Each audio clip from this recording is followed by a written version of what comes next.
እንደምን አደራችሁ። እሱን ተከትሎ የኢትዮጵያ ሃይማኖት ተቋማት ጉባኤ ወደ ስፍራው ላለፉት 5 ቀናት ወደ ስፍራው ከሁሉም ቤተ እምነት አዋቅሮ በተለየ መንገድ በራሱ ባለሙያዎች ብቻ ሳይሆን ከኢትዮጵያ ኦርቶዶክስ ተዋሕዶ ቤተክርስቲያን እና ከኢትዮጵያ እስልምና ጉዳዮች ጠቅላይ ምክር ቤት እንዲሁም ከኦሮሚያ ሰላምና ጸጥታና ከሚመለከታቸው አካላት የተውጣጣ አጣሪ ኮሚቴ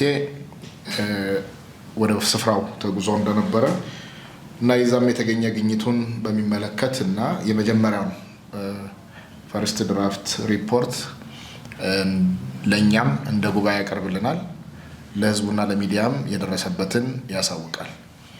ከዛ መግለጫ አካል ሳይሆን ሪፖርት ነው።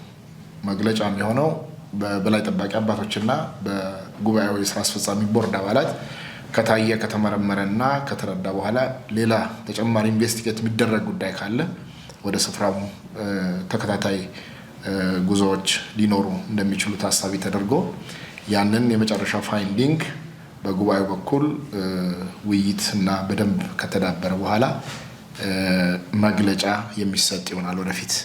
አሁን ግን የመጀመሪያ ራሱ ኮሚቴው በአካል በቦታው ድረስ በስፍራው ሄዶ ያየውን የተመለከተውን እና ያነጋገራቸውን አካላት የጎበኛቸውን አካላት የሚመለከት ሪፖርት ያቀርባል። እንደወረደ ግርድፉን ማለት ነው። በዛ መልኩ እንድትረዱ ነው። የመጀመሪያው መግለጫ የምንሰጠው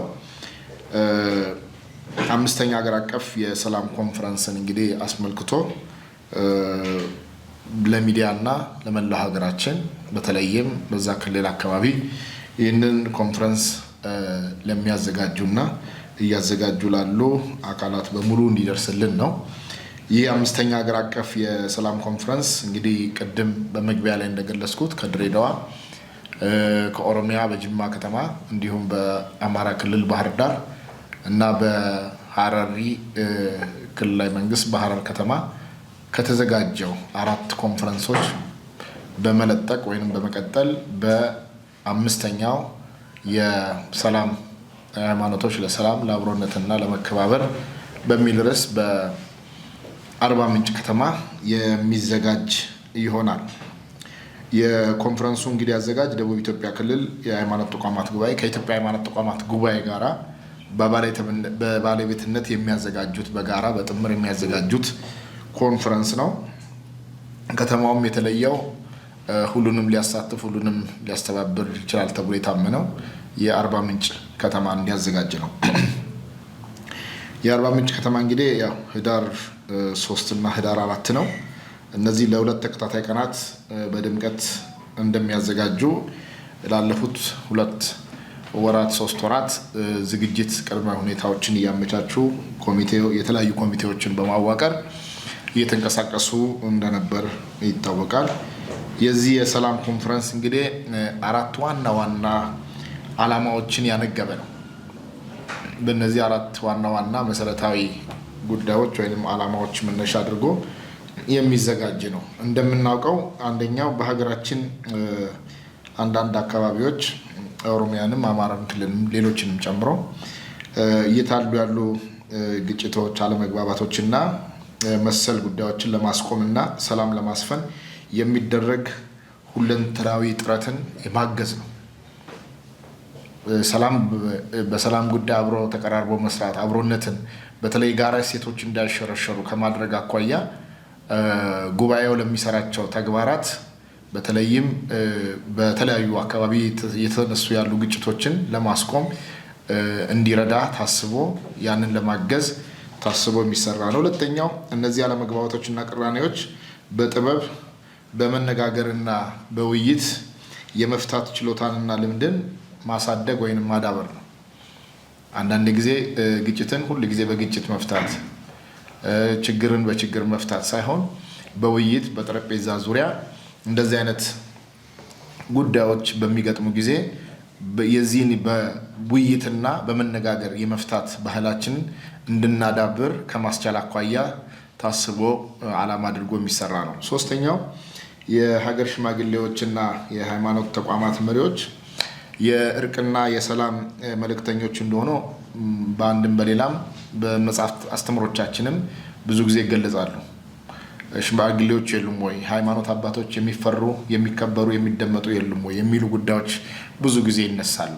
ይህ ከአስተምሯችን የመነጨ ነው። ስለዚህ የሚጋጭ የሚጣላ የሚኮራረፍ ሰው ሲኖር የሚያስታርቅ አባት፣ የሰላም መልእክተኛ፣ የሚያሸማግል ሽማግሌ ያስፈልጋል ማለት ነው። ስለዚህ እነዚህ የሀገር ሽማግሌዎችና ሃይማኖት ተቋማት መሪዎች የእርቅና የሰላም መልእክተኞች በመሆናቸው ከፈጣሪና እንዲሁም ከሀገር የተጣለባቸውን ትልቅ አደራ በተግባር እና በታማኝነት በትጋት እንዲወጡ ማገዝ ነው። ምናልባት ይህ ጥሪ የተሰጣቸው ኃላፊነትን በመዘናጋት መልኩ የአባትነት ሚናቸውን የሽማግሌ የማሸማገል ስራቸውን የተዘናጉ ካሉ እነሱን የማበረታታትና ወደ ስራቸው ወደ ተሰጣቸው ከፈጣሪም ከሀገርም ከሕዝብም የተሰጣቸውን ኃላፊነት በአግባቡ እንዲወጡ ማስቻል ነው። አራተኛው ህብረተሰቡን ይበልጥ በማቀራረብ የየአካባቢውን ሰላምና አብሮነት በራሱ ተነሳሽነት በኃላፊነት ይጠብቅና ያጎለብት ዘንድ ማነቃቃትና ማበረታታት ነው። ወደ ስቴዲየሙ የሚመጣው ለምንድን ነው የምወጣው? ምን ላረግ ነው የምመጣው? የሚሉት ጥያቄዎችን በህሊናው የሚያጨሩትን ምላሽ እንዲያገኙ ህዝቡን ማነቃነቅ ነው።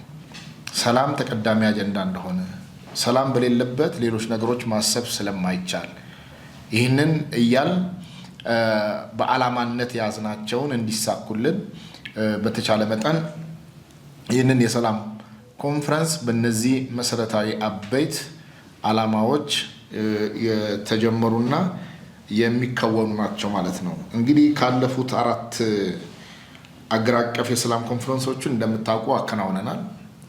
እነዚህ የተገኙት ምንድን ናቸው? ብዙ ጊዜ ባለፈውም ስንላቸው ስለነበረ ውጤቶቹን በተለይ ያው በተሻለ ሁኔታ የሚጠበቁ ውጤቶች አሉ። እስካሁንም ደግሞ ካደረግናቸው ያገኘናቸው ተጨባጭ ውጤቶች አሉ።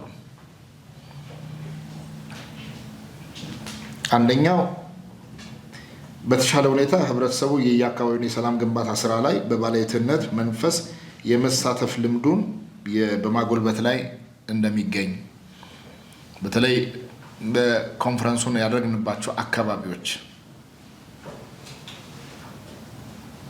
ህብረተሰቡን ያነቃነቅንባቸው ማህበረሰባዊ ውይይት ያከናወንባቸው ዓላማውን በደንብ የተረዱና የገባቸው የተሻለ አንጻራዊ የሚባል የሰላም አየር እንዲተነፈሱ ያስቻለባቸው ሁኔታዎች አሉ። በሃይማኖት ተቋማትና ተከታዮች መካከልም ይበልጥ የመቀራረብ የአብሮ የመስራት እና የመገነዛዘብ ልምድን አትርፈዋል። ሌላው በአንዳንድ አካባቢዎች የትጥቅ ትግል ሲያደርጉ የነበሩ ወገኖች ያው እንዳሉ ይታወቃል። እነዚህን በተለኛ ኮንፈረንሱን ያደረግንባቸው አካባቢዎች በተጨባጭ ይነስ የሚብዛ ቁጥሩ ሊሰፋም ሊያንስም ይችል ይሆናል። የሰላም ጥሪዎችን እየሰሙ የትጥቅ ትግሉን ትተው ወደ ሰላማዊ መንገድ የመጡባቸው አካባቢዎች አሉ። በአባቶች ጥረት፣ በሀገር ሽማግሌዎች ጥረት ኦሮሚያም ይሁን አንዳንድ ቦታዎች አማራ ክልልም ይሁን በሌሎች በሶማሌም አፋርም ጨምሮ እና እነዚህ የአባቶችን የሽማግሌዎችን ጥሪዎች ተቀብለው ወደ ሰላም የመምጣት ዝንባሌ ያለባቸው ጥረቶችና ውጤቶችም አሉ። ሌላው ቅንጅታዊ አሰራርን ጎልብቷል። በተለይ በቅንጅት በአብሮነት በመናበብ መስራት የሃይማኖት ተቋማት፣ መንግስት፣ የሀገር ሽማግሌዎች፣ ከፍተኛ የትምህርት ተቋማት፣ ሌሎችም አጋር ድርጅቶች በስብጥር በአንድ ዓላማ በአንድ አውድ የመስራት ልምድም ታይተዋል። ከዛ በኋላ ጉባኤዎችን ካደረግንባቸው ቦታዎች ካየነው አንዱ አንጻር እሱ ነው። አሁን በምናዘጋጅባቸውን ቦታዎች ይሄኛውን ተሞክሮ ነው እየወሰድን ሰላም ወዳዱን ማህበረሰብ የሀገር ሽማግሌ ተጽዕኖ ፈጣሪዎችን ወደ ሰላም የመጥራት በሰላም ኮሚቴ ማደራጀት እና በጋራ አብሮ እንዲሰሩ ሴቶች፣ ህፃናት፣ ወጣቶች እንዲሁም ደግሞ የሚመለከታቸው አካላት የሚሳተፉበት የጋራ ህፃናቱም በህብረ ዝማሬ ስለ ሰላም እንዲያዜሙ ስለ ሰላም እያወቁ እንዲሄዱ የማድረግ በየትምህርት ቤት ተቋማት ውስጥም ይሄ እስከታች ድረስ እንዲሰራ የማድረግ ስራ በጋራ እንደሚሰራ እየተሰራ እንዳለ ካገኘናቸው ተጨባጭ ውጤቶችና ለውጦች ተነስተን መናገር እንችላለን። በዚህ በአርባ ምንጭ በሚካሄደው በአምስተኛ ሀገር አቀፍ የሰላም ኮንፈረንስ ላይ ሁለት ዋና ዋና ኩነቶች ይካሄዳሉ ብለን እንጠብቃለን። በአርባ ምንጩ አንደኛው በህዳር 3 የሚካሄደው የፓናል የውይይት መድረክ ነው። ይሄ ቦታ በአርባ ምንጭ ከተማ የጋሞ ልማት ማህበር የስብሰባ አዳራሽ ነው። እስከ 1400 እስከ 1500 የሚደርሱ ፓናል ተሳታፊዎች የውይይት መድረኩ ተሳታፊዎች እንደሚሳተፉ ይጠበቃል። 1500 ያክል ሰዎች ይሳተፉበታል ተብሎ የሚጠበቅ ነው። በዚህ በፓናል የውይይት መድረኩ ላይ የሃይማኖት ተቋማት፣ የመሪዎች በሀገር ደረጃ ያሉ በሰላም ግንባታ ላይ የሚሳተፉ በስነ ምግባር የታነጸ ዜጋን እነዚህን የሚሰሩ በዚህ ዙሪያ ላይ የሚሰሩት አካላት እንዲሁም የሀገር ሽማግሌዎች ሆነው በሰላም ላይ ብዙ ዋጋ የሚከፍሉ የተለያዩ የህብረተሰብ ወገኖች ከክልሎችም በሁሉም የኢትዮጵያ ክልሎች ያሉ የእምነት ተቋማትና የሰላምና በሰላም ዙሪያ ላይ የሚሰሩ አካላትም የሚሳተፉበት ነው። እንደ ሀገር የፓናል ውይይቱ እንደ ሀገር አቀፍ ስለሆነ ኮንፈረንሱ ከሁሉም ክልል ወደዛ ጉዞ እየተደረገ ነው። በነገው ዕለት ተጠቃሎ ይገባሉ ተብሎ ይጠበቃል። ስለዚህ ከደቡብ ክልል ደግሞ በተለየ መልኩ ከሁሉም የክልሉ ዞኖች አርባ ምንጭ ከተማን ጨምሮ የተውጣጡ የህብረተሰብ ክፍል ከሃይማኖት አባቶችን ጨምሮ በሰላም ጉዳይ ላይ ውይይት የሚያደርጉ ይሆናል ማለት ነው። በዚህ ፓናል ውይይት መድረክ ላይ የሃይማኖት ተቋማት መሪዎች በሀገር ሰላም ግንባታና በስነ ምግባር የታነጸ ዜጋ ከመገንባት አንጻር ያላቸውን ሚና የሚዳስሱ የውይይት መነሻ ሰነዶች በዘርፉ ላይ ጥናትና ምርምር ባደረጉ ልምድ ባላቸው ምሁራን ወይንም ሊቃውንት የሚቀርብ ይሆናል። መነሻ ጽሁፎች በውይይትም ላይ ሰላምን ለማጽናትና አብሮነትን ለማጎልበት መደረግ የሚገባቸውን ጉዳዮች ዙሪያ ጥልቅ ምክክር ይደረጋል ተብሎ ይጠበቃል። የሃይማኖት መሪዎችና የሀገር ሽማግሌዎች ግጭትን የመከላከል የተጣሉትን የማስታረቅ በስነ ምግባር የታነጸ ዜጋ ከመገንባት አንጻር እንዲሁም ሰላምን የማጽናት ሃይማኖታዊና ሀገራዊ ኃላፊነታቸው እንዲወጡ የማነሳሳትና የማሳሰብ ስራ በዚህ መድረክ ይሰራል ተብሎ ይጠበቃል። ስለዚህ ፓናል ውይይቱ ላይ ጥልቅ የሆነ ጽሁፍ የሚዳሰስ እንደሆነ እያስገነዘብኩኝ በዚሁ ላይ ለሚነሱ ተመሳሳይ በዘርፉ ጥያቄዎች ካሉ በዛ መድረክ የሚመለስ ይሆናል ማለት ነው። ሁለተኛው የአገር አቀፍ ህዝባዊ የሰላም ኮንፈረንስ ህዳር 4 በ2018 የሚካሄድ ነው። ቦታው የአርባ ምንጭ ዩኒቨርሲቲ አባያ ካምፓስ ስቴዲየም ላይ ትልቁ ስቴዲየም የዩኒቨርሲቲው ስቴዲየም ቁጥራቸው እንግዲህ ከ30 እስከ 40 ሺህ ህዝብ ተሳታፊ እንደሚሆን ይጠበቃል። በህዝባዊ የሰላም ኮንፈረንሱ ላይ ከፍተኛ የሃይማኖት መሪዎች፣ የፌዴራል እና የክልል የመንግስት ከፍተኛ የስራ ኃላፊዎች፣ የሁሉም የክልል ሃይማኖት ተቋማት የጉባኤ መሪዎች፣ የሀገር ሽማግሌዎች፣ ወጣቶች፣ ሴቶች፣ የከፍተኛ ትምህርት ተቋማት መሪዎች፣ ተመራማሪዎች እና ተማሪዎች እንዲሁም የአጋር ድርጅት መሪዎች የደቡብ ኢትዮጵያ ክልል ሁሉም በሚባል መልኩ ዞኖች ተወካዮቻቸውን የሚያሳትፉበት የአርባ ምንጭ ከተማና በዙሪያ የሚገኙ ነዋሪዎች በስፋት የሚሳተፉበት ኮንፈረንስ ነው። በዚህ ኮንፈረንስ የኢትዮጵያ ሃይማኖት ተቋማት ጉባኤ የበላይ ጠባቂ አባቶች ዋናዎቹ የሰላም የእርቅና የአብሮነት መልእክት ጥሪ ለመላው የኢትዮጵያ ሕዝብ ከዛ ስቴዲየም በቀጥታ ለህዝብ ያስተላልፋሉ። የፌዴራልና የደቡብ ኢትዮጵያ ክልል ከፍተኛ መንግስት የስራ ኃላፊዎች የሰላም መልእክት ያቀርባሉ። አምስተኛው ሀገር አቀፍ የሰላም ኮንፈረንስ እንግዲህ ይሳካ ዘንድ እንዲሁም በሰላም ግንባታ ስራ ላይ ልዩ ልዩ አስተዋጽኦ ላበረከቱ አካላት እውቅናና ምስጋና የሚሰጥ ይሆናል። በእለቱ ሌሎች ክልሎችም እንዳስለመድ ነው። በስተመጨረሻ የደቡብ ኢትዮጵያ ክልል የሃይማኖት ተቋማት ጉባኤ ስድስተኛውን ሀገር አቀፍ የሰላም ኮንፈረንስ ለሚያዘጋጀው ቀጣይ ክልል የሃይማኖት ተቋማት የሰላም ዋንጫውን ርክክብ ወይንም ያስረክባል ማለት ነው። በዚህ መድረክ ላይ ከማን ምን ይጠበቃል የሚሉ ጉዳዮችን እናነሳለን። አንደኛ እዚሁ ላላችሁት እና ላልመጡትም ሊሆን ይችላል የሚዲያ አካላት የሚዲያ እንግዲህ ለሰላም ያለው አበርክቶ ቀላል አይደለም። ሚዲያ በብዙ መልኩ ከፍተኛ ሮል አለው። ምንፈልገውን ኢትዮጵያን ኦን ለማድረግ የምንፈልገውን እንዲመጣ የምንፈልገውን ሰላም ለማምጣት የእናንተ አይነተኛ ሚና ይጠበቃል። በተለይም በሙሉ አቅም ሰላምን በመገንባት ሂደት አብሮነትን በማጽናት የጋራ ስራ በመሆኑ የአምስተኛ ሀገር አቀፍ የሰላም ኮንፈረንስ ተጀምሮ እስኪጠናቀቅ ድረስ ጉባኤው አስመልክቶ ቅድመ ጥቆማ የዜናና የዘገባ ሽፋን እንድትሰጡልን እንፈልጋለን። ስለዚህ ከዛሬ ይህንን መግለጫ ከሰጠንበት ሰዓት ጊዜ ጀምሮ በምትችሉት መጠን ለሰላም ለሀገር እንደሚያስብ ዜጋ ኢትዮጵያን በሰላም ማዕከልነት ማየት እንደሚጓጓ የሚዲያ ባለሙያ በእውቀታችሁ በሙያችሁ እንደተሰጣችሁ እንደገባችሁበት ኮሚትመንት በምትችሉት መጠን እንደታግዙን የአደራ ጥሪያችንን ለእናንተ እናቀርባለን።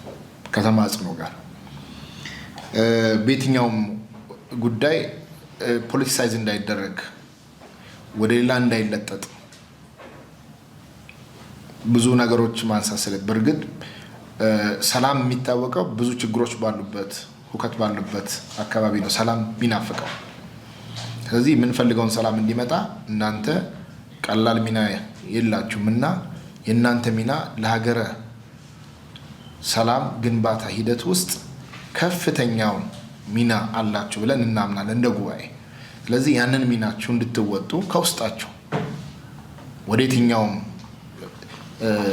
ሀሳብ ሳትለጠጡ የጉባኤውን ሀሳብ ገክብ እንዲደርስ ሚናችሁ እንድትወጡልን የዜናም የዘገባም ሽፋን በየትኛውም ፖለቲካ ሳይጠለፍ ጉባኤው ባቀረበውና ባስቀመጠው አቅጣጫ መሰረት ብቻ እንዲከናወን ሽፋን እንድትሰጡልን እንፈልጋለን። ከአምስተኛው አገር አቀፍ የሰላም ኮንፈረንስ ጋራ ቀጥተኛ ግንኙነት ላላቸው አካላት ሰላም፣ አብሮነት እና በስነ ምግባር የታነጸ ዜጋ ማፍራት ላይ ያተኮረ ቃለ መጠይቅ ኢንተርቪው ስታደርጉ በማድረግና የአየር ሽፋንን በመስጠት ዜጎችን ለሰላም ግንባታ ለአንድነትና በስነ ምግባር የታነጸ ትውልድን ማፍራት ላይ ትኩረት እንዲሰጡ የማስገንዘብ ስራ እንዲሰሩ ይጠበቃል። ይህንን ደግሞ በሚደረግበት ወቅት እናንተ ከምንፈልገው አውድ አሁን ባስቀመጥናቸው ጉዳዮች ባፈነገጡ መልኩ እንዳይወጡ ኢንተርቪዎችም ሌሎችም ነገሮች ጥንቃቄ እንዲደረግ አደራ ለማለት ይፈልጋል። ዓላማው እሱ ስላለ እኛ የምንፈልገው ዓላማ ባስቀመጥነው ልክ እንዲሄድልን ነው።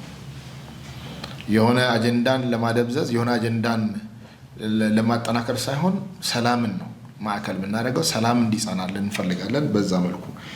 ስለዚህ በተጨማሪ ከቅድመ ጥቆማ ጀምሮ እስከ ድህረ አገር አቀፍ የሰላም ኮንፈረንስ ድረስ ዲጂታል የሚዲያውን ጨምሮ ከፍተኛ የሆነ የሰላምና የአብሮነት የሚዲያ ዘመቻ እንደምታደርጉም ይጠበቃል። ስለዚህ በዚህ ላይ ሚዲያው በደንብ አድርጎ እንዲሰራልን ከዚህ በፊትም ስታደርጉት እንደነበራችሁ ይሄ ኮንፈረንስ እውነት ለመናገር በኢትዮጵያ ታሪክ ሃይማኖቶች ለአብሮነት ከግጭት ከብሽሽቅ እኛ እናንተ ከመባባል ከፍረጃ ወጥቶ ሃይማኖት ተቋማት ለጋራ ድምፅ ሰላም የጋራ ድምፃችን ነው። የጋራ ሴቶች አሉ። መከባበር የጋራ ሴቶቻችን ናቸው። መዋደድ መፋቀር የጋራ ሴቶቻችን ናቸው። ከተልኳችን እያፈነገጡ እንዲወጡ እርስ በርስ እንድንጠላላ አንዱ ሌላውን እንዲሰድብ የሚያደርጉ ጉዳዮችን እየነጠላችሁ እያወጣችሁ አብሮነት ላይ ያተኮረ ስራዎች እንዲሰሩ ሚዲያው ሚናውን እንዲጫወትልን አጥብቀን እንጠይቃቸዋለን። ከመንግስት የሚጠበቀው ያው መንግስት ራሱን የቻለ ዘርፍ ነው፣ አካል ነው። የሰላም ጉባኤ ተሳካ ይሆን ዘንድ ሁሉን አቀፍ ድጋፍ ትብብር እንዲያደርግ እንፈልጋለን። መንግስት ከጸጥታው ጀምሮ የእምነት አባቶች ናቸው፣ የእምነት የሰላም መልእክተኞች ናቸው የሚሄዱት የሚጓዙት። በክልሉ ሄደው ሰላምን አውጀው የሰላም መልእክት አስተላልፈው በሰላም እንዲመጡ ሁለንተናዊ ድጋፍ እንዲያደርግልን። ትልቁ ነገር የጸጥታና የደህንነት ስራ በመንግስት እጅ ስለሆነ ህብረተሰቡ እንዲሳተፍ ለመንግስት የሰላምና የጸጥታ አካላት ትብብር እንዲያደርግ ለህብረተሰቡ የምንሰጠው መልእክት ቢኖረንም መንግስት ግን ሁሉን አቀፍ የሆነ ድጋፍና ትብብር እንዲያደርግ እንፈልጋለን።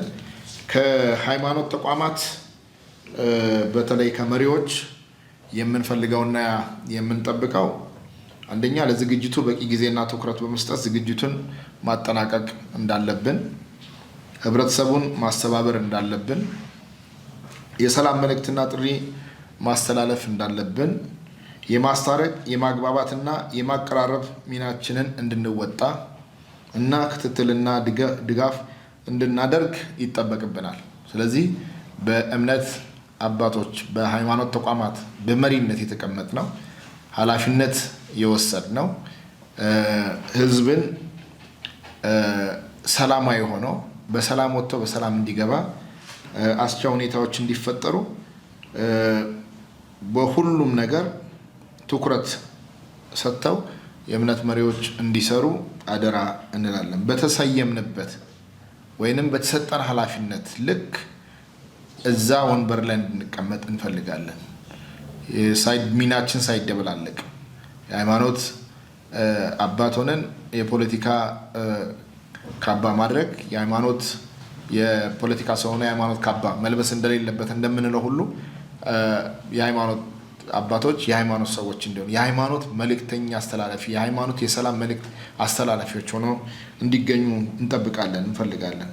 ከህብረተሰቡ በጣም የምንጠብቀው እና የምንፈልገው በህዝባዊ ሰላም ኮንፈረንሱ ላይ በምላት መሳተፍ ነው።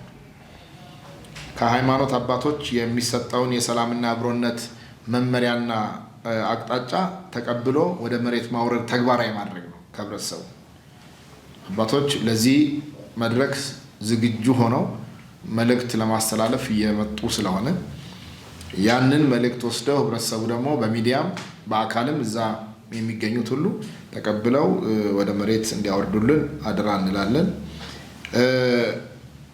ሌላው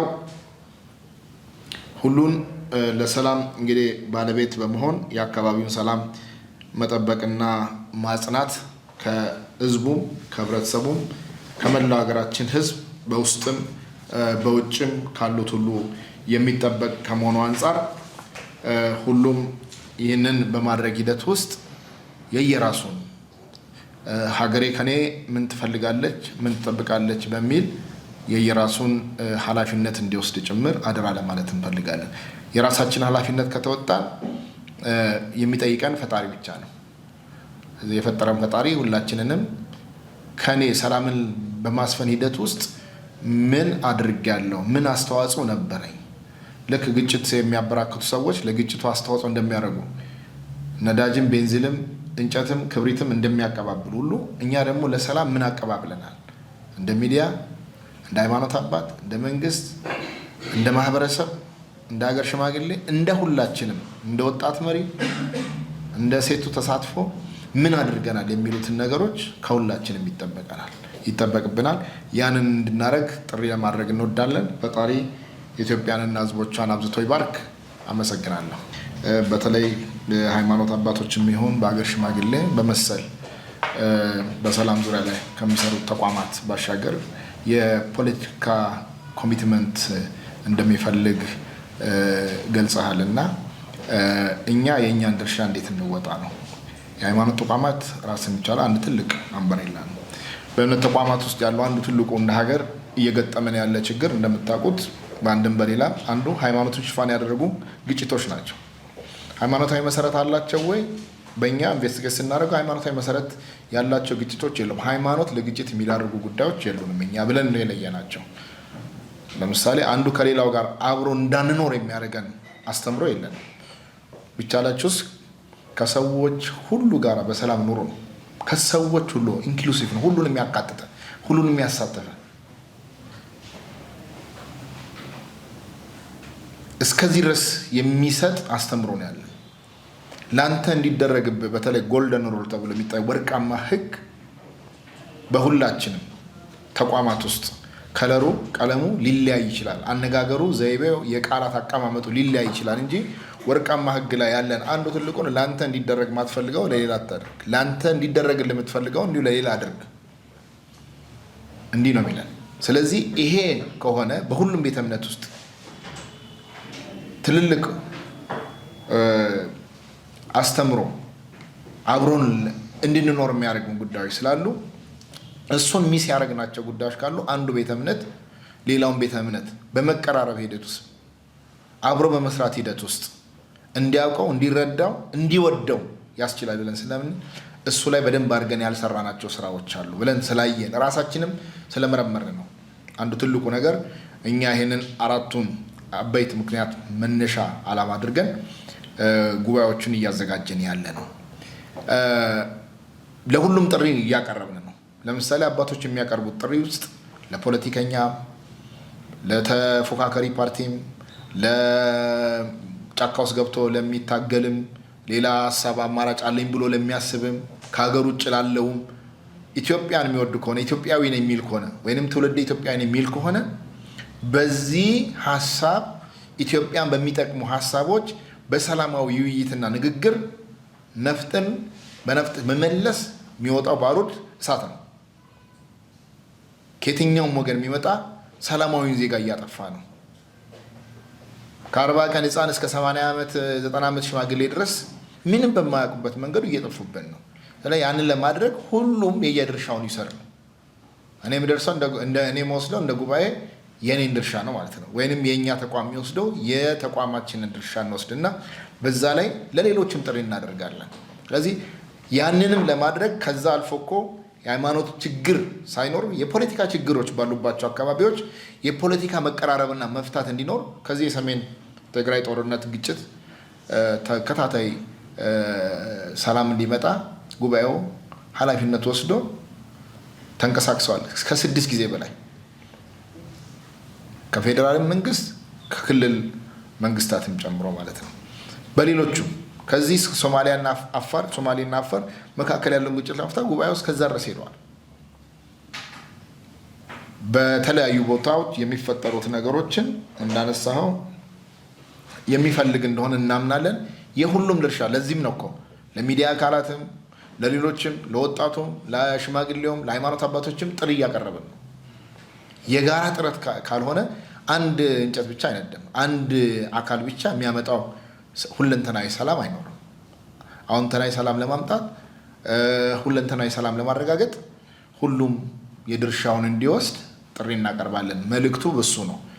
ስለዚህ አራቱን እንደመነሻ እቅድ አድርገን ዓላማ አድርገን ተነሳን እንጂ ሁሉም ነው ኃላፊነት ሊወስድ የሚገባ የሚለው መውሰድ ነው። ሌላው ከመናራ ሬዲዮ የሁል ጊዜ አጋራችን መናራ ሬዲዮ በሰላም ጉዳይ ላይ ብዙ ስራ ሰራላችሁ። በዚህ አጋጣሚ በጣም አመስገን ፈልጋለሁ። እኔም ተገኝቼ ብዙ የሰላም ጉዳዮችን ማብራሪያ ሰጥቻለሁ።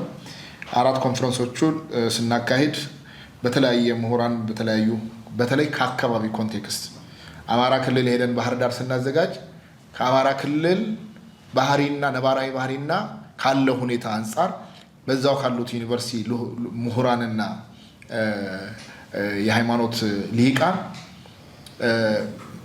መነሻ ጽሁፍ አዘጋጅ አካባቢውን ኮንቴክስት በሚዳስስ መልኩ ነው ያንን ነገር የሚቀርብ ያንን እዛ አካባቢ አቅርበን በዛ እናወያያለን። ከዛ ለሚነሱ ጉዳዮች ምላሾች እንዲሰጡ እናደርጋለን። እነዛ ጽሁፎች ደግሞ ወደ ዋናው ጽህፈት ቤት ወደዚህ እነዚህ ጽሁፎች እየመጡ ነገ ላይ ታሪክ ናቸው፣ መጽሐፍ ናቸው፣ ሰነድ ናቸው። ልንማርበት እንደዚህ አይነት ችግር ነገ ተመልሶ ቢገጥመን ልንወጣባቸው የምንችልባቸውን እውቀቶች የምናገኝባቸው ነው። ትልቁ እንደ ሪፈረንስ እንጠቀመዋለን ማለት ነው። ሀረር ስንሄድ ከሀረማያ ዩኒቨርሲቲ እዛው ሀረር አካባቢ ካለው ሲደረጉ ከነበሩት ጥናቶች እንደ ድንገተኛም አይደለም። ጅማ አካባቢ ስንሄድ ከጅማ ዩኒቨርሲቲ ካሉት አካባቢውን በሚመጥኑ ኦሮሚያ ውስጥ ምን አለ የሰላም ጋፕ የሚያሳየን ምንድን ነው ያሉት መልካም እድሎች፣ ምንድን ነው ተግዳሮቶች፣ እንዴት ነው ከዚህ ችግር መውጣት መላቀቅ ምን ችለው የሚለውን ሊያሳዩን በሚችሉ መልኩ ጥናታዊ ጽሁፎች ይቀራሉ። አሁን አርባ ምንጭ ስንሄድ ከደቡብ ኮንቴክስት 56 እና 60 ከዛ በላይ ብሔር ብሔረሰብ ባለባት አካባቢ ትንሿ ኢትዮጵያ ተብሎ በሚጠራበት አካባቢ ምንድን ያለው አብሮ አስቻይ ሁኔታ ምንድን ነው የሚሉትን ጥናታዊ ጽሁፎች የሚቀርቡበት እና ውይይቶች የሚካሄድባቸው ናቸው። ከዛ የምንወስደው እንዴት አብሮ ኖሮ የተለያዩ ብሔር ብሔረሰብ ህብረ ብሔራዊ አንድነት እንዴት መጣ፣ እዛ አካባቢ ግጭቶች የሉም ወይ፣ ቢኖርስ እንዴት ነው አንዱ የጋሞ እዛው አባቶች እንደ ትልቅ የሚነሳው የሰላም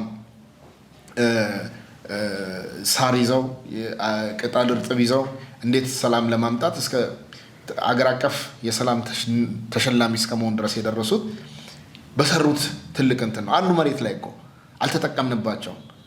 የሃይማኖት አባቶች በእሳት በባሩድ መሃል ሆኖ ሰላምን ለማምጣት በዓለም አቀፍም ቢሆን እንደ ሀገርም የምናያቸው ሰላምን ለማምጣት ያሉ ጥረቶች አሉ፣ ግን አላሳደግናቸው። እኛ የሌሎቹን ስለምንጠቅስ ነው እንጂ አካባቢያችን ያለ ጥሩ ጥሩ ተሞክሮዎችን አሉ። እነዛን ለማድረግ የጥናት ምርምር የተደረጉባቸውና ወደፊትም ሊደረግባቸው የሚችሉ ሁኔታዎች እንዳሉ ተገንዝበናል። እነዚህን የጥናትና ምርምር ስራዎችን ደግሞ ወደፊት ተጠርዘው በመጽሐፍም በተለያየ መልኩ ፐብሊሽ ተደርገው ለህዝቡ የሚደርሱበት ሁኔታ ለመፍጠር ጥሩ ጥቆማ ነው። እነዚህ አይነት ምርምር የተካሄደባቸውን ለሰላም የተደረጉ ጥረቶችና ሂደቶችን በሚያመላክቱ መልኩ ስራዎች እንዲሰሩ ከማድረግ አኳያ የሚያገዙ ከመሆኑ አንጻር እነዚህን ስራዎች እነዚህን ውይይት የተካሄዱ መልስ የተሰጠባቸው ግን መዳበር የሚችሉ ናቸው። አብዛኛው ገና በጽሁፍ ደረጃ እንትን በደንብ መጨመር መቀነስ ያለባቸው ነገሮች፣ አንዳንዱ በራሱ ጽሁፍ ቀርቦ እኮ በአንድ ሰው ብቻ ምርምር ነው ብለህ ላትወስድ ትችላለህ። ሌላው ደግሞ የሚያጥላላው ሊሆን ይችላል። ስለዚህ እነሱ ጋፖቹን በውይይት እየዳበሩ መጥተው ነገ ሰነድ ሆኖ ሊወጡ የሚችሉ ናቸው። በዛ መልኩ እየሄድን ነው። እንደኛ ጅምር ነው። ይህ ጉባኤ ከተመሰረተ እንግዲህ 15 ዓመታት በላይ ሆኖታል።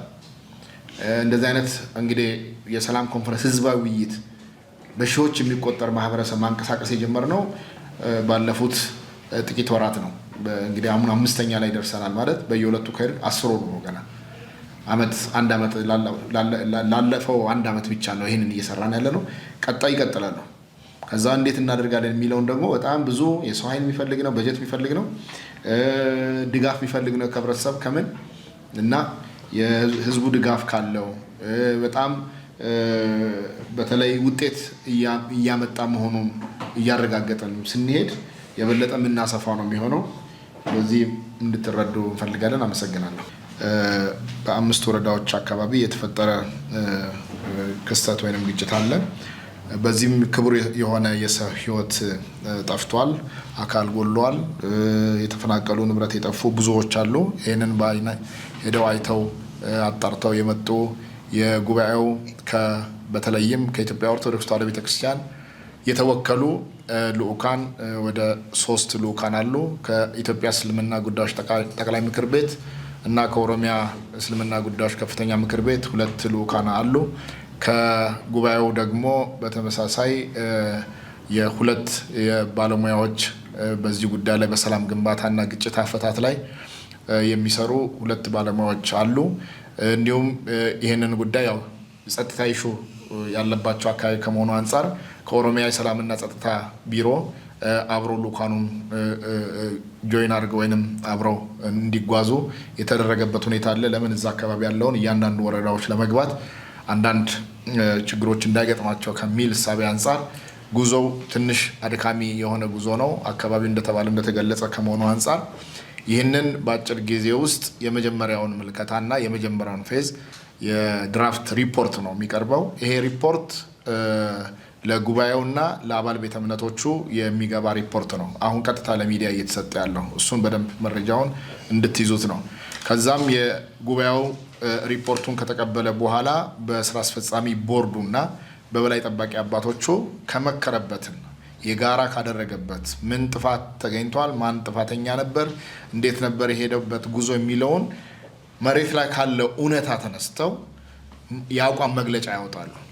ስለዚህ የአቋም መግለጫ የሚሆነው ጉባኤው ሚዲያው ሲወስድ ስህተት እንዳይፈጠር እኛም ሌላ ማስተካከያ ብለን መልሰን እንዳንመጣ የመጀመሪያ ምልከታ እና የማጣራት ሪፖርት ነው። በዚህ እንድትይዙ እንፈልጋለን። አሁን የሚቀርበው ከዛ አኳያ ነው። ከዛ በኋላ ደግሞ ቀጣይ ኢንቨስቲጌት የሚያስፈልጋቸው ጉዳዮች ካሉ ፈርዘር ቦታው ድረስ እየሄዱ የሚወጡ መረጃዎች ካሉ እነሱ ገና የማጣራት ስራ ጊዜ የሚፈልግ ነው። በ3 በ4 በ5 ቀናት ብቻ ተጣርቶ የሚመጣ አይደለም። ወራትም ሊወስድ ይችላል እንደምታውቁት። ስለዚህ ሌሎችም አካላት የማጣራት ስራ እየሰሩ እንደሆነ እናውቃለን። ሰብአዊ መብት ኮሚሽንም ሌሎችም በመሰል ጉዳዮች ማጣራት ስራ ጉባኤውም ደግሞ በተለይ ከእምነት ኮንቴክስት አንጻር የተነሱ ያሉትን ጉዳዮች በትክክል መሬት ላይ ወርዶ ማጣራት ስላለበት አንዳንዱ ቅድመ ትንበያም ቅድመ ምልከታዎችም ዝም ብለው የሚሰጡ በሚዲያ ሶሻል ሚዲያዎች ለሚናፈሱ ጉዳዮች አሉና እውነታው ምንድን ነው የሚለውን በትክክል ማንንም ለማዳን ማንንም ለመግደል ሳይሆን ዓላማው የኢትዮጵያ ሃይማኖት ተቋማት ጉባኤ የሚሰራው ትልቁ ሰላምን ማዕከል አድርጎ ነው እና ሰላም በደፈረሰበት ሰዓት ደግሞ ሰላምን ለማጽናት ሰው ክቡር ነው። በየትኛው ምንም ሃይማኖት ይኑረው ምንም ብሔር ይኑረው ሰው በመሆኑ ህልውናው እንዲከበር እንፈልጋለን። እንደ ጉባኤ ዓላማችን እሱ ነው። የመጀመሪያ መነሻችን ሰውነት ነው፣ ሰብአዊነትን ነው እና እሱን ማዕከል ያደረገ ሪፖርት እንዲቀርብ ነው ጥረት እየተደረገ ያለው እና የጉባኤው ከቤተ እምነቶቹ የተዋቀሩት በሰብሳቢና በምክትል ሰብሳቢ በጸሐፊ የተዋቀረ ከ10 በላይ ልኡካን አሉ። ከ10 በላይ እዚህ የምታያቸው እነዚህ ልኡካን ያመጡትን የመጀመሪያ ፌዝ እኛም ከእናንተ ጋር አብረን ሆነን በደንብ እንሰማለን ማለት ነው። ስለዚህ ልኡካኑ ኮሚቴዎቹ ናቸው የሚያቀርቡት። በጉባኤው የተላኩት ልኡካን በኢትዮጵያ ሃይማኖት ተቋማት ጉባኤ የተላኩት ልኡካን ከየቤተ እምነቱ የተውጣጡ ነው። በእኛ ባለሙያ አይደለም። ከዛም ጨምሮ ከየቤተ እምነቱ ሪፖርት የሚያቀርቡ ናቸው እና መላከ ሰላም ክቡር መላከ ሰላም ዳዊት ያሬድ በኢትዮጵያ ኦርቶዶክስ ተዋሕዶ ቤተክርስቲያን የስብከተ ወንጌል ማደራጃ መምሪያ ዋና ኃላፊ ናቸው። የልኡካኑ ደግሞ አሁን ሰብሳቢ ሆነው ተሰይመዋል። እንዲሁም የኦሮሚያ የእስልምና ጉዳዮች ከፍተኛ ምክር ቤት ስራ አስፈጻሚ አባልና የዚህ ኮሚቴ ምክትል ሰብሳቢ አሉ። ሌሎች አባላትና ጸሐፊዎች አሉ። በእነሱ ስለሚወከል እነሱ አጠር አድርገው የመጀመሪያውን ብሪፊንግ ይሰጡናል ማለት ነው። በስመ አብ ወወልድ ወመንፈስ ቅዱስ አሐዱ አምላክ አሜን። ክቡር ሊቀ ትጉሃን ቀሲስ ታጋይ ታደለ የኢትዮጵያ ሃይማኖት ተቋማት ጉባኤ ጠቅላይ ዋና ጸሐፊ፣ እንደዚሁም የሃይማኖት ተቋማት ጉባኤ የሥራ ኃላፊዎች እና የዚህ አጣሪ ኮሚቴ ምክትል ሰብሳቢና አባላት፣ እንደዚሁም ይህንን የመጀመሪያ ዙር የሆነውን የአጣሪዎች ሪፖርት ለመዘገብ እዚህ የተገኛችሁ በአጠቃላይ እንግዲህ አሁን ዛሬ የምናቀርበው በሊቀ ትጉሃን ቀሲስ ታጋይ በኩል እንደተገለጸው የመጀመሪያ ዙር ሪፖርት ነው የምናቀርበው። የተጠቃለለ ጉዳይ አይደለም፣ ያለቀም ነገር አይደለም። ገና ይሄ ድራፍቱ ነው። ስለዚህ ዝርዝር ሀሳቦችንና ሌሎቹን ነገሮች ያካትተው ገና በቀጣይ የሚቀርብ ይሆናል። ያኛው በሪፖርቱ ተጠቃሎ ከቀረበ በኋላ በተቋሙ በኩል መግለጫ የአቋም መግለጫ የሚወጣበት ጉዳይ ይሆናል ማለት ነው። ዛሬ እኛ የምናቀርበው አጭር ሪፖርት ይሆናል ማለት ነው። እንዳጠቃላይ ይህ ኮሚቴ እንግዲህ ለማጣራት ተብሎ ታስቦ በሃይማኖት ተቋማት በኩል ለየቤተ እምነቱ በቀረበው ግብዣ መሰረት ከተለያዩ ቤተ እምነቶች የተወከሉ ልዑካን አሉ። ከዛ በተረፈ እነኚህ ልዑካን በመጀመሪያው ቀን በ23/2/2018 ዓመተ ምህረት በዚሁ በተቋሙ ጽሕፈት ቤት በመገኘት የተልእኮውን ምንነት በተመለከተ ማብራሪያ ከተሰጠ በኋላ ወደ ስፍራው ጉዞውን አቅንቷል። ይህ ልዑክም ከጥቅምት 25 ቀን እስከ ጥቅምት 30 ቀን ድረስ የራሱን ጥናት ሲያደርግ ቆይቷል። በዚሁ አግባብ መሰረት ምን ተሰሩ የሚባሉትን የተወሰኑ ነጥቦችን ለማንሳት እሞክራለሁ። በዚሁ መሰረት በጥናቱ የተካተቱ ቦታ ወይም የተካተተው ስፍራ በኦሮሚያ ክልል አርሲ ዞን ጉና ወረዳ፣ ሲርካ ወረዳ፣ ሆንቆሎ ዋቤ ወረዳ፣ መርቲ ወረዳዎች ናቸው።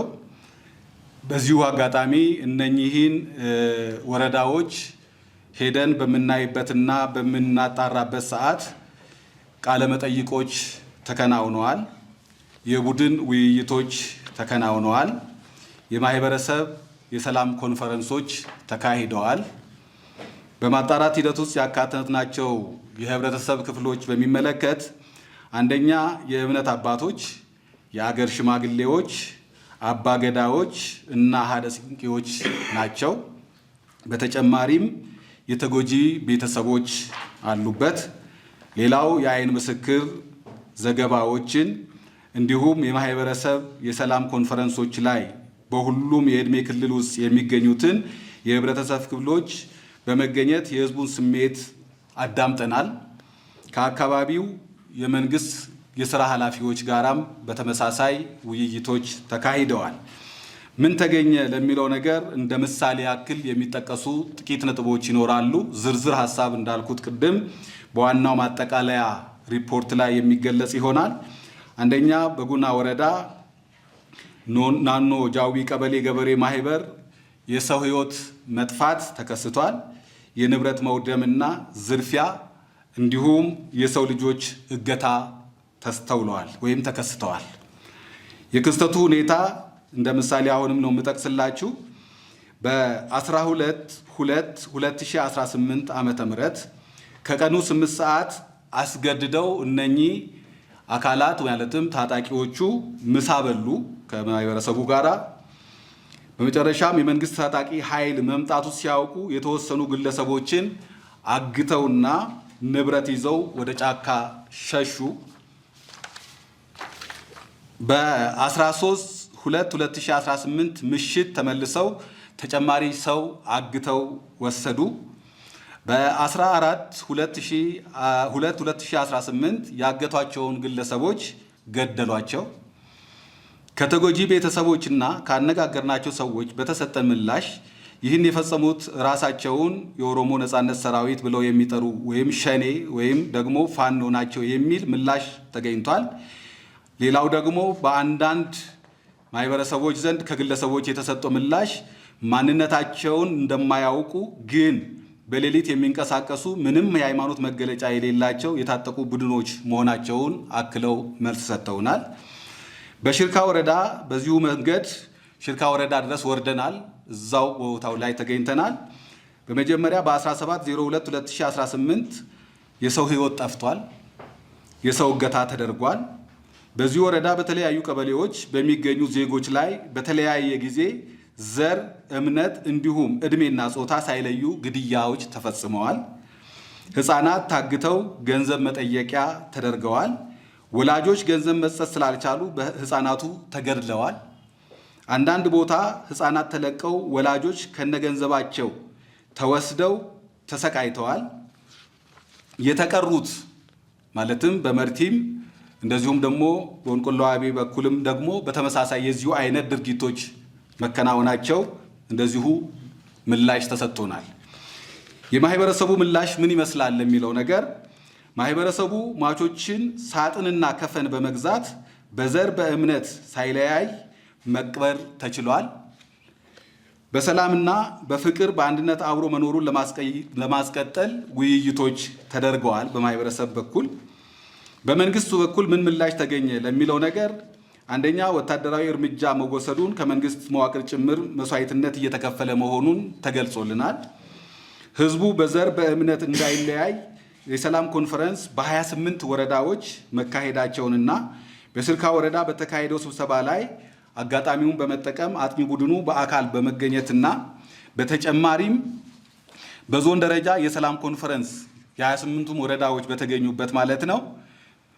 በዚሁ ላይም አጥኚ ቡድኑ ተገኝቶ የማህበረሰቡን ሀሳብና አስተያየት ለመስማት ችሏል። በተጨማሪ በዞኑ በኩል ለነዚሁ ለተፈናቀሉ ወገኖቻችን የተወሰኑ አልባሳትና እንዲሁም የምግብ አቅርቦት ድጋፍ ሊደረግ ችሏል። ከዛ በተጨማሪ ያለውን ትንታኔ በምንመለከትበት ሰዓት መግለጫ ባወጡ አካላትና ክስተቱ ከተከሰተበት አካባቢ መሃል ትልቅ የመረጃ ክፍተት መፈጠሩ ታይቷል። ሌላው የችግሩ መፈጠር ተለዋዋጭ ባህሪያት የለውም። በአጠቃላይ ፖለቲካዊ የሚመስሉ ጉዳዮች መኖራቸውን ነው ከማህበረሰቡ ምላሽ ያገኘ ነው። የችግሩ ተጋላጮች አንድ ወገን ላይ ያነጣጠረ ማለትም ብሔር፣ ሃይማኖትን መሰረት ያላደረገ መሆኑንና ሁሉንም ያሳተፈ ማለትም አባገዳዎችን፣ አደስንቄዎችን እንዲሁም ሙስሊሙንም ሆነ የኦርቶዶክስ እምነት ተከታዩን እና ሌሎችንም የክርስትና እምነት ተከታዮችንም ጭምር የጎዳ ጉዳት መሆኑ ተገልጾልናል።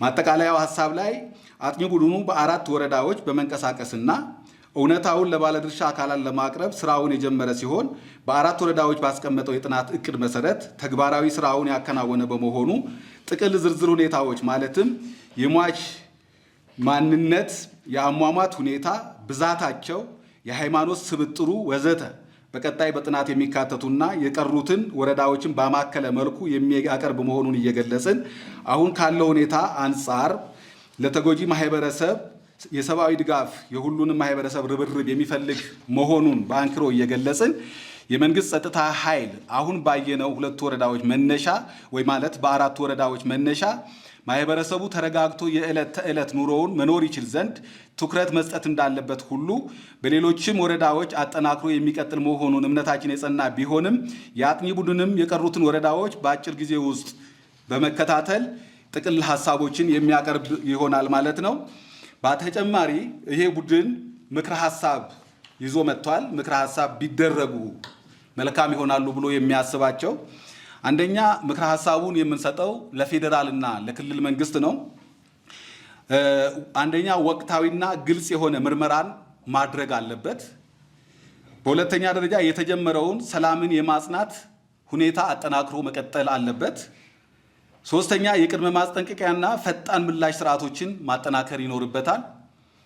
ለሃይማኖት ተቋማት የምንለው ደግሞ የተለያዩ የሃይማኖት ተከታይ ማህበረሰብ መካከል የሚደረግ ውይይትና እንደዚሁም የተለያዩ ፕሮግራሞችን ማስተባበርና ማዘጋጀት ያስፈልጋል። በሁለተኛ ደረጃ የጋራ የሰላም መግለጫዎችንና የአብሮነት ጉብኝቶችን ማመቻቸት ያስፈልጋል። ቦታው ድረስ ሄዶ ተጎጂውንም ማህበረሰብ የማጽናናትና የማረጋጋት ስራ መስራት ያስፈልጋል። የቅድመና የድህረ ግጭት አፈታት ስልጠናዎች መሰጠት ይኖርባቸዋል። ለአካባቢው ማህበረሰብም ሆነ ችግሩ እየደረሰ ባለበት አካባቢዎች ላይ የዞንና በ28 ወረዳዎች በአጠቃላይ የእምነት ተቋማት አደረጃጀቶች እንዲቋቋሙ እያልን ነገር ግን ችግሩ በተፈጠረባቸው ቦታዎች ያለምንም ቅድመ ሁኔታ እንዲቋቋም ቢደረግ ጊዜ ሳይወስድ ማለት ነው። ሌላው ከወረዳ የመንግስት አካላትና ጸጥታ መዋቅር የሚጠበቀው ከማህበረሰቡ ጋር ያለውን ግንኙነት ማጠናከር ያስፈልጋል። የወሬና የጥላቻ ንግግር ምንጮችን መለየትና አስፈላጊ እርምት መስጠት አለበት። ሰብአዊ እርዳታ የሚያስፈልጋቸው ወገኖች በብዛት ስላሉ እንዲሁም ለሰዎች በመለየት ሙሉ ድጋፍ መስጠት ይጠበቅበታል። የእምነት ተቋማት አደረጃጀቶችን አስፈላጊውን ድጋፍ ማድረግ ያስፈልጋል። ለሲቪል ማህበረሰብና ሚዲያዎች ደግሞ አደራ የምንለው ሚዛናዊ ሪፖርት ማድረግን ማበረታታት ያስፈልጋል። እንዲሁም ደግሞ ለሰላሙና ለአብሮነቱ የሚጠቅም ሀሳቦችን በመስጠት ድጋፍ ማድረግ እንዲጠበቅ አደራ ለማለት እንፈልጋለን። የክትትል እርምጃዎች ለሰላም ግንባታ ተግባራት እቅድ ወይም ፕሮጀክት ማዘጋጀት ያስፈልጋል። የክትትልና የግምገማ እቅድ ማዘጋጀት ያስፈልጋል። የኢትዮጵያ ሃይማኖት ተቋማት ጉባኤ ቀጣይ እርምጃዎች ወይም የሰላም ውይይቶች ስልጠናና የማህበረሰብ ክትትል ማድረግ አለበት። በጥናት ወቅት ያጋጠሙ ውስንና ተግዳሮቶች አንደኛ የጊዜ እጥረት ውስንነት ገጥሞናል። ሁለተኛ የበጀት ውስንነት ገጥሞናል። ሌላው ለነኚህ ግብአቶች የሆኑን ወይም አባሪዎች ሰነዶች ተያይዘው ቀርበዋል። ለጊዜው ለዛሬ ያለን የመጀመሪያ ዙር ሪፖርት ይህንን ይመስላል። በአጠቃላይ በዚህ አሁን ሰዓት በተፈጠረው ችግር ምክንያት ይህ አጥኚ ኮሚቴ ልቡ ተሰብሯል፣ ውስጡ አዝኗል። ባየነው ነገር ውስጣችን በጣም እጅጉን ተበሳይቷል፣ አዝኗል። የተጎዱትንም ወገኖች በአካል ጭምር በመሄድ አዳማ የወደቀች ያለች የተኛች ልጅ አለች፣ እሷንም ጎብኝተን ማድረግ ያለብንንም ለማድረግ ሞክረናል። በቀጣይም እንደዚሁ አይነት ክትትሎች መቀጠል እንዳለባቸው የራሳችንን ምክረ ሀሳብ ሰጥተናል። በተጨማሪም አሁንም እነኚህን የተጎዱትንም ሆነ ሌሎቹን ተፈናቅሎ ያሉ ወገኖቻችንን በቅርብ ደርሶ እነዚህን ሰዎች አይዟችሁ ብሎ ወደ ተፈናቀሉበት ቀያቸውና ቦታቸው ተመልሰው በሰላም መኖር የሚችሉበትን እድል እንዲያገኙ የሚመለከቱ ባለድርሻ አካል ሁሉ ኃላፊነቱን እንዲወስድ አደራ ለማለት እንፈልጋለን። በአሁን ሰዓት ትልቅ ችግር ውስጥ ያሉ ተፈናቅሎ ያሉ ወገኖቻችን ስላሉ እነዛን ሰዎች መድረስ ያስፈልጋል። የታመሙትንም በሕክምና ትምህርት ያቋረጡትም ወደ ትምህርት ገበታቸው የሚመለሱበት እድል ሊመቻችላቸው ይገባል ብለን እናምናለን። እንደ አጠቃላይ ባየነውና በተመለከትነው ነገር እጅግ የሚያሳዝን እጅግ የሚቆጭ ሰው ሆኖ ተፈጥሮ ሰውን በዚህ ልክና መጠን የጨከነ እርምጃ በላዩ ላይ መውሰድ ምን ያህል ሰዋዊነታችን ኢትዮጵያዊነቱን ነብር ዥንጉርጉርነቱን ሊቀይር አይችልም የተባለውን ሐሳብ የካደ ወይም የረሳ ሆኖ አግኝተነዋል። በጣም የሚያሳዝን ነገር ነው። ምክንያቱም በእኛ በኢትዮጵያውያን በየትኛውም ሃይማኖት ውስጥ ብንኖር የመከባበር፣ የመዋደድ፣ የመግባባት፣ ተፋቅሮ አብሮነትን አጽንቶ የመኖር ጉዳይ እንጂ እንዲህ አይነት ነገር ሲፈጠር ለየትኛውም ዓላማ የማይጠቅም የማይበጅ መሆኑን አሁንም ቢሆን አጽንኦት ሰጥተን ለማሳሰብ እንፈልጋለን። ብስሚላህ ራህማን ራሂም አልሐምዱሊላህ ረቢል ዓለሚን ሰላቱ ወሰላሙ ዐላ አሽረፊል ሙርሰሊን ሰይድና ወሐቢብና ወቃኢድና ሙሐመድን ሰላዋቱ ረቢ ወሰላሙ ዐለይሂ ወዐላ አሊሂ ወአስሐቢሂ ወሰለም አጅመዒን አማ በዕድ ከሁሉ አስቀድሜ ለዚህ ለተቀደሰ ዓላማ የፈጠረን የመረጠንን ጌታችን አመሰግናለሁ። በመቀጠልም ለዚህ ቅዱስ ዓላማ ከየቤተ እምነቱ መልምሎ ኃላፊነት የሰጠንን የኢትዮጵያ ሃይማኖት ተቋማት ጉባኤ በአጠቃላይ በተለይም ደግሞ ዋና ጸሐፊውን ላመሰግን እወዳለሁ። ይህ የተቀደሰ ስራ ላይ የተቀደሰ ዓላማ ነው። የሰው ዘር ክቡር ነው። ወለቀድ ከረምና በኒ አደም የሰውን ዘር አከበር ነው ይላል አላህ። ሃይማኖት ኖሮ አልኖረው ምንም ይሁን ምን የሰው ልጅ ክቡር ነውና የሰው ልጅ ክቡር ህይወት ሲጠፋ አይቶ ዝም ማለት አይገባምና የማጣራት ስራ ማን ነው ይህን ያደረገው፣ የተበደለውስ ማን ነው የሚለውን ኃላፊነት ሰጥቶ ነው የላከንና እኛ ስኮፓችን በጣም ጠባብና ግልጽ ነበር ስንላክ። ይህንን ነው ለመግለጽ የተቀበልኩት እንጂ ዋናውን መገለጽ ያለበትን ነገር ሰብሳቢው በደንብ አንስተውታል። እኛ የተላክነው በተለያዩ ሚዲያዎች አንድ ወገን ላይ ያተኮረ አንድ ሃይማኖት ላይ ያተኮረ ጭፍጨፋ ተደርጓል የሚል ዘገባ በብዛት ሚዲያዎች ላይ ሶሻል ሚዲያ እና አንዳንድ ሚዲያዎች ላይ እየተመላለሰ ነው እና ይህ ነገር እውነቱ መሬት ላይ ያለው እውነት ምንድን ነው? እውነትም አንድ ወገን ላይ ያተኮረ ነው ወይ? ሁለተኛ የመንግስት ሚና እዛ ላይ ምን ይመስላል? የመንግስት አካላት እዛ ያሉ የመንግስት አካላት ስትራክቸር ሚናው ምን ይመስላል? አጥፊዎቹስ ከህብረተሰቡ በምታገኙት መረጃ እነማን እንደሆኑ አጣሩ ነው። ይሄ ብቻ ነበር የተሰጠን ኃላፊነት። ያንን በዚህ በመጀመሪያ ዙር ጥናት አለቃዬ ሰብሳቢው እንደገለጹት ገልጸውታል። ከአንዳንድ የማህበረሰብ ክፍሎች በተለይ በስርካ ወረዳ የቤተ ክህነት ሰብሳቢና የእስልምና ጉዳዮች የወረዳው እስልምና ጉዳዮች ምክር ቤት ሰብሳቢ በአካል አግኝተን ባነጋገርናቸው ሰዓት አጥቂዎቹ አንድም ሃይማኖት እንደማይለዩ የሁሉም ሃይማኖት ስብጥር እንደሆኑ በአንዳንድ ወቅት በአካል አይተው ያመለጡ በአካል ታግተው የተለቀቁ ሰዎች በሰጧቸው መረጃ መሰረት የሁሉም ሃይማኖት ስብጥር እንደሆኑ እስልምና እምነት ተከታይ ክርስትና እምነት ተከታይም አጥቂዎቹ ቡድን ውስጥ እንዳሉ ተገልጾልናል። ከዚህ የምንረዳው ምንድነው? አጥቂዎቹ የታጠቁት ቡድን ውስጥ ያሉት የሁሉም ሃይማኖት ስብጥር አባላት መሆናቸውን ተረድተናል። ጥቃቱም የደረሰው እሳቸው እንደገለጹት ሀደሲቄዎች፣ ሼክ፣ የመስጊድ ኢማሞች፣ ሙዓዚኖች፣ ቀሳውስት፣ ዲያቆናት እንደዚሁም ደግሞ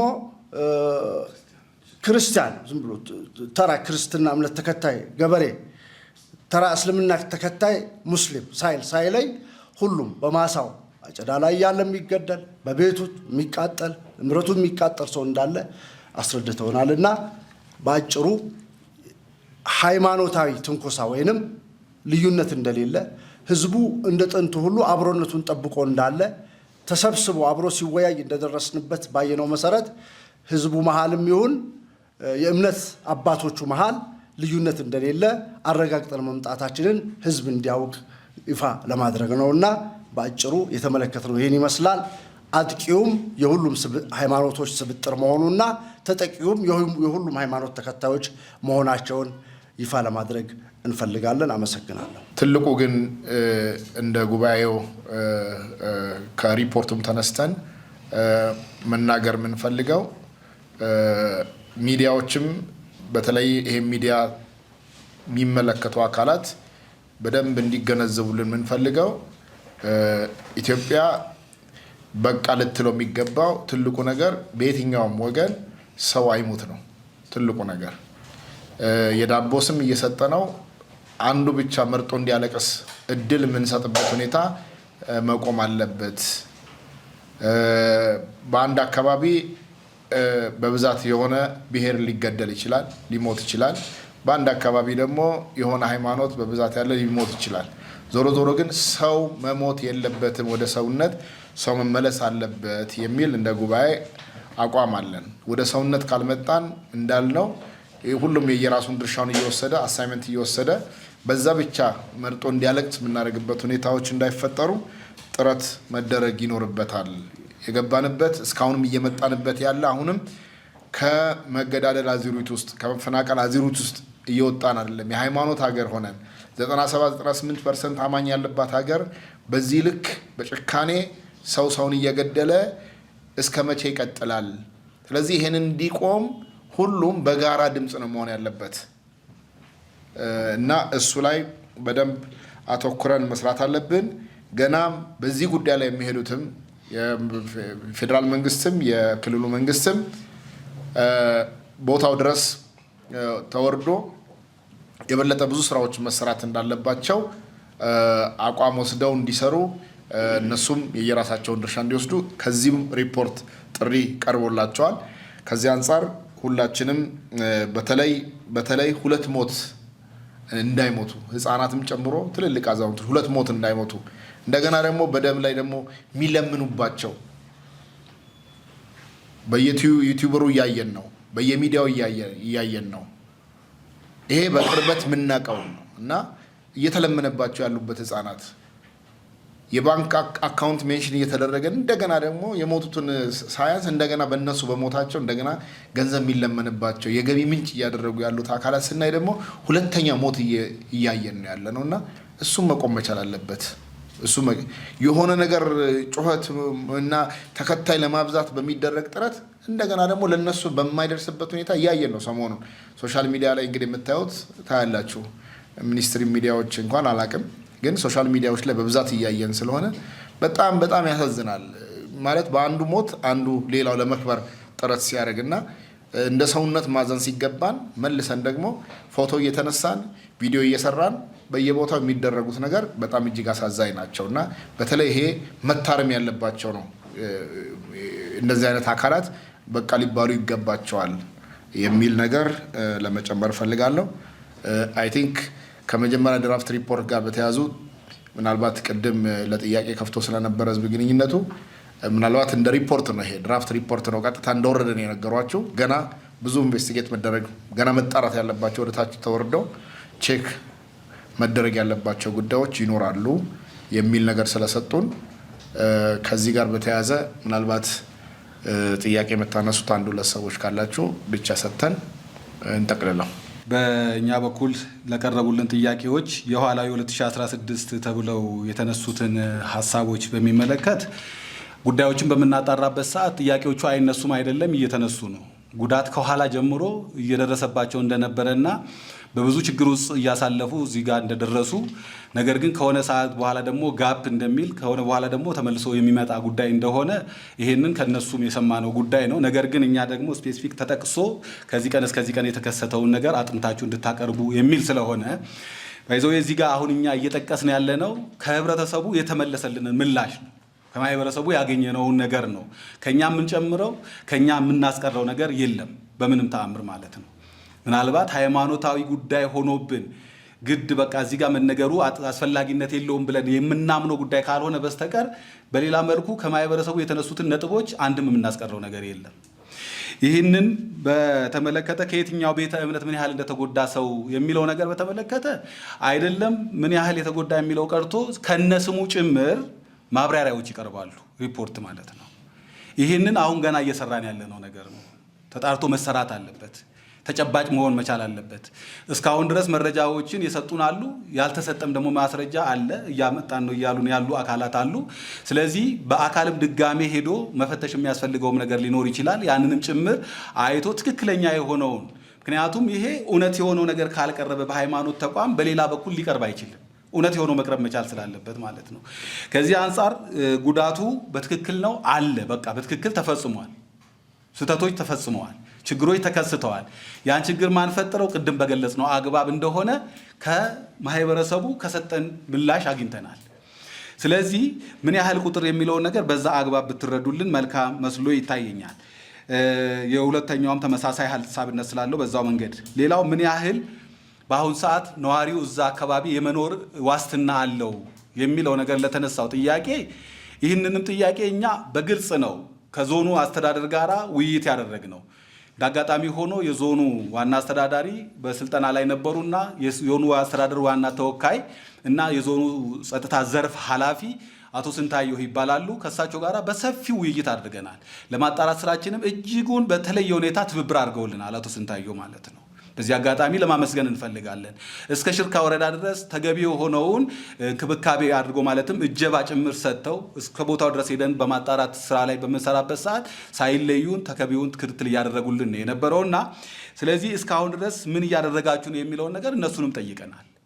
እነሱም ተገቢ የሆነውን ነገር ክትትል አድርገን እርምጃ እየወሰድን ያለባቸው ቦታዎች አሉ።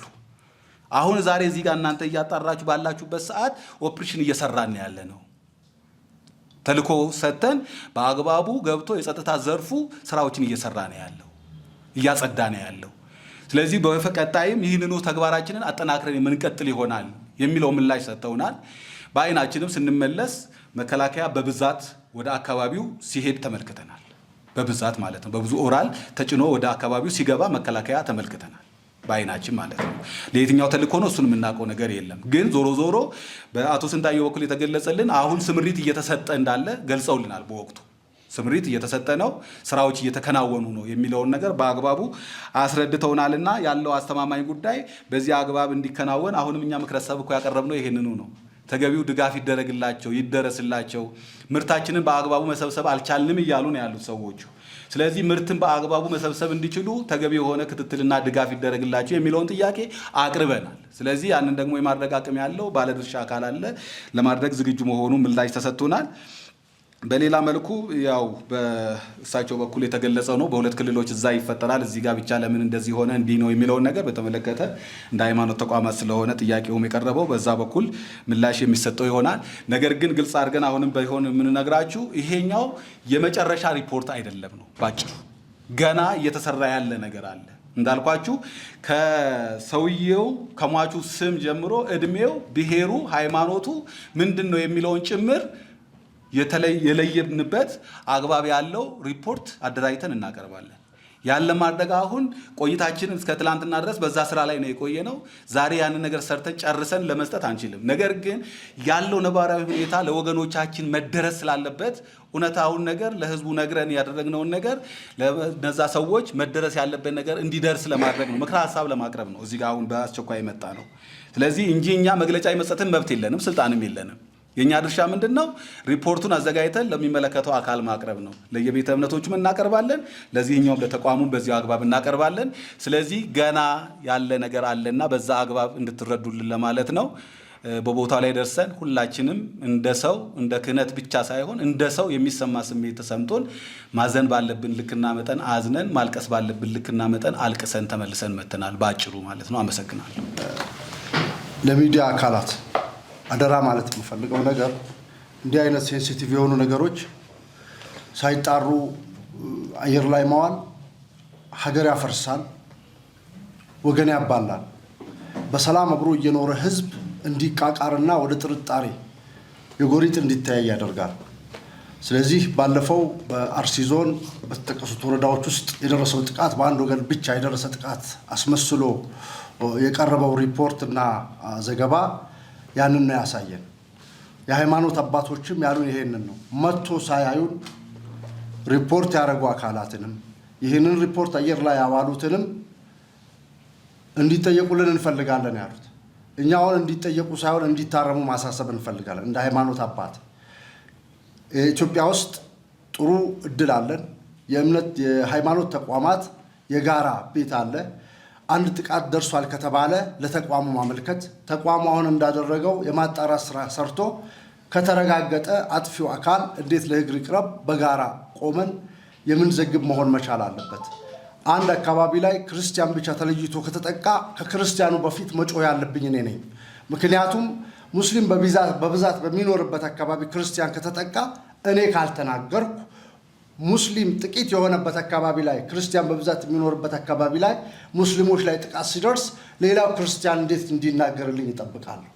ስለዚህ ይሄ እምነታችን ስለሆነ እንደ እምነት አባቶች እንደ ሃይማኖት አባት እንደ እምነት ተቋማት ይህን አደራ ማለት እንፈልጋለን። እባካችሁ ኃላፊነት የተሰማው ስራ እንስራ፣ አደራ ማለት እፈልጋለሁ። አመሰግናለሁ።